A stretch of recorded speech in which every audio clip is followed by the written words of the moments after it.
Imagine having eyes and ears wherever crimes, emergencies, or disasters are happening. Imagine having an on-the-scene team telling you what is going on right now and knowing who can be trusted.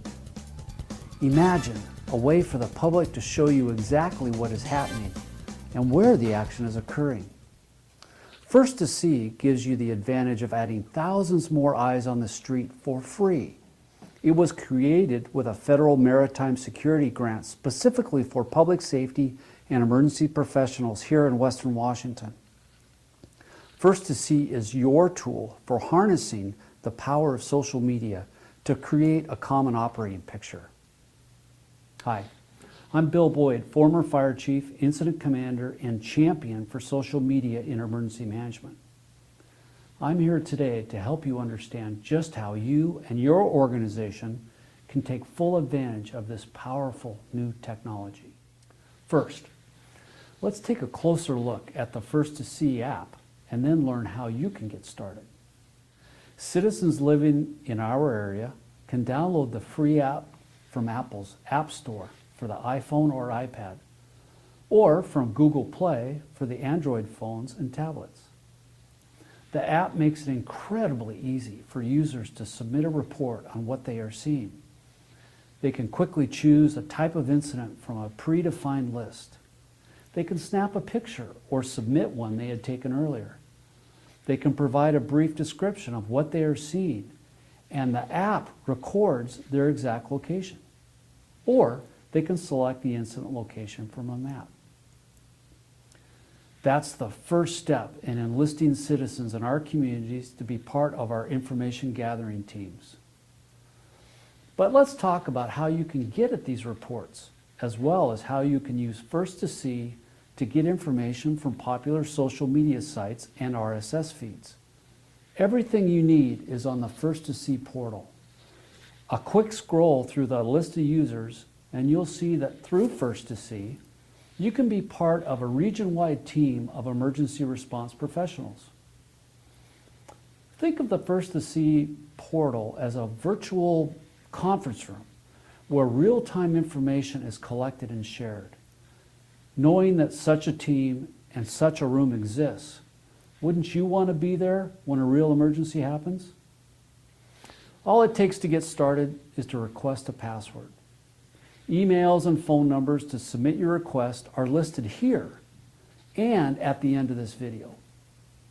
Once you have your password, you can enter the FirstToSee portal.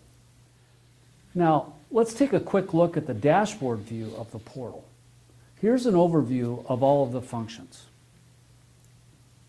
Here, you could submit a FirstToSee report. This is the same report form that's found on the app. You can submit any report at any time on the app as well as from this portal. But there is a crucial difference between what citizen observers are reporting and those submitted by you or your fellow emergency management professionals. Because you are a response professional and have been identified as trusted, your reports will be highlighted with a red circle on the display map. This is one very important way that FirstToSee can help validate what is being reported. Trusted sources are those you or other emergency managers designate in advance. Now, they are usually employees and professionals working in the field, but can also include trusted volunteers. Let's do an overview of the other functions. The View All Reports button lets you look at and dive deeper into all reports, either by using the map or scanning a list. Also on the dashboard, you can look at the reports you submitted and view and manage user information.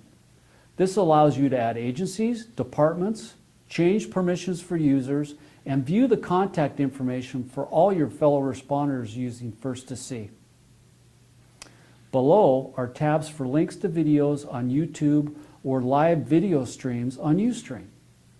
The news and web links also provides a convenient place to display relevant news links or websites related to ongoing major activities. Now, let's take a closer look at the reports. The map view will show you in one picture the volume, location, and types of reports.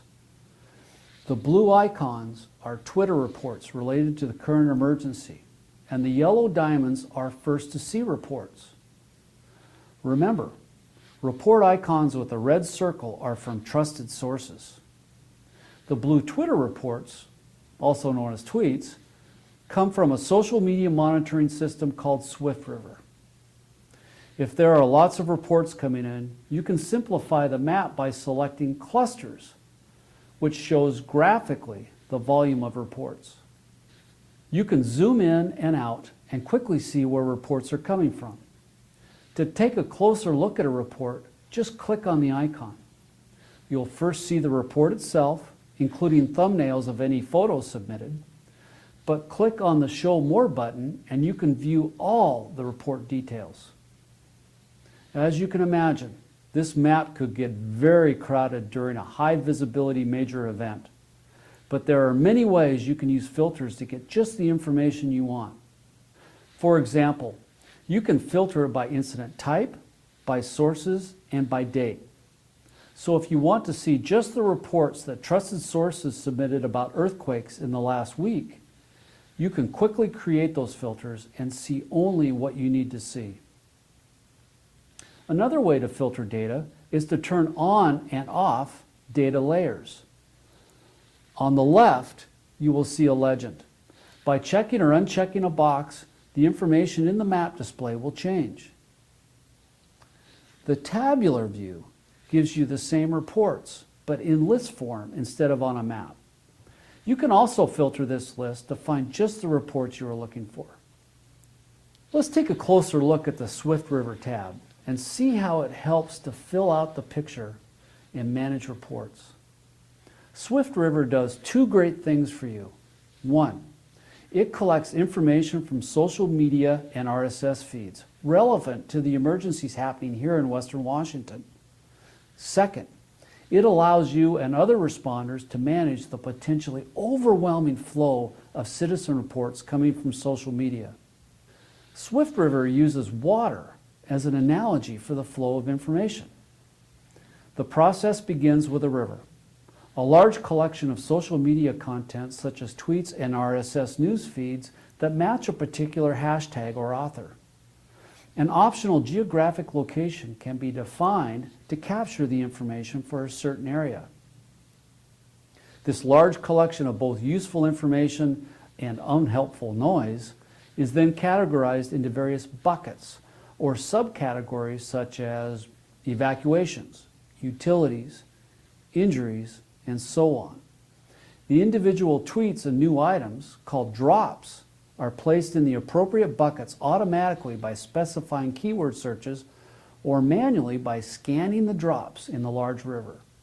Each drop contains information about the source, i.e. Twitter handle, location if available, and any attached links or photographs. You can look at these individual drops, see where they're coming from, add comments, or add them to buckets to be more easily found. Let's say a major earthquake happens in your coverage area. You can quickly and easily create a river to capture all the social media related to the emergency. Then you can create several buckets related to different aspects of the emergency, such as collapsed buildings, fires, or injuries. And then these buckets will help you sort and analyze the thousands of drops coming in through SwiftRiver.